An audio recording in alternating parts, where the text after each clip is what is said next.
আসসালামু আলাইকুম, আমন্ত্রণ জানাচ্ছি ব্লগ ভিউর আজকের ভিডিওতে আপনাদের সাথে শেয়ার করছি চট্টগ্রাম আনোয়ারা পার্কি সমুদ্র সৈকত। এটি হচ্ছে ঝাউ বাগানে আপনারা চাইলে পিকনিক করতে পারবেন। এখানে পিকনিকের আয়োজন করা যায়, সেক্ষেত্রে তাদের সাথে কথা বলে আপনারা এখানে পিকনিকের আয়োজন করতে পারবেন এবং স্কুলের বিভিন্ন প্রোগ্রাম এখানে করা যায়। দেখতে পাচ্ছেন এখানে একটু আগেই স্কুলের প্রোগ্রাম চলছে, সাংস্কৃতিক অনুষ্ঠান।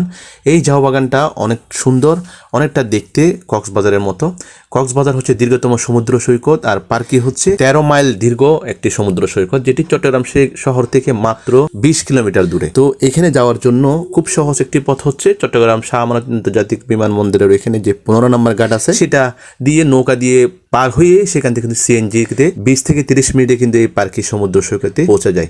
এটা তাছাড়াও চট্টগ্রাম শহর থেকে কর্ণফুলী ব্রিজ, সেখান থেকে চৌমোহনী থেকে লোকাল সিএনজি করে পার্কে বিচে যাওয়া যায় খুব সহজে। চট্টগ্রামের এই পার্কে বিচকে মিনি কক্সবাজার বা গরিবের কক্সবাজারও বলা হয়, কারণ এটি চট্টগ্রাম শহরের খুব কাছাকাছি অবস্থিত। এখানে প্রতিদিন প্রচুর মানুষ আসে পিকনিকের, প্রচুর আসলে ভিড় থাকে এখানে, বিশেষ করে সিজনে। এখন যেহেতু শীতকাল, এখন প্রচুর কিন্তু পিকনিক আসতেছে এখানে আয়োজন করা যায়, খোলামেলা জায়গা আছে, মানুষের ভিড় কক্সবাজারের মতো না। তাছাড়া সৌন্দর্যটা অনেকটাই কক্সবাজারের মতো, সেই জন্য এখানে প্রচুর মানুষ আসে। তাছাড়া এটার পরে একটি ফুলতলি বিচ রয়েছে। এই দুইটা সমুদ্র সৈকত একসাথে দেখার জন্য মানুষ এখানে প্রতিদিন ভিড় জমাচ্ছে। ভিডিওটি ভালো লাগলে অবশ্যই শেয়ার করবেন। আল্লাহ হাফেজ।